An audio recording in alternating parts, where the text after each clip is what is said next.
ပြန်ဆိုတာဟိုလာတဲ့ယုံကြည်ခဲ့ရင်ဒီနေ့ရဲ့ဒုက္ခတွေကိုဘာကြောင့်ညှိတွားလို့နေမလဲအိမ်မက်တွေကိုလည်းမပြစ်ပါနဲ့ဟို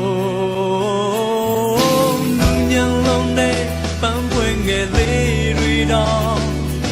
ကြမ်းတမ်းလုံးနဲ့မြေပြင်ကိုကြောလို့ပေါက်ထွက်ခဲ့တာပဲစိတ်မလျှော့ပါနဲ့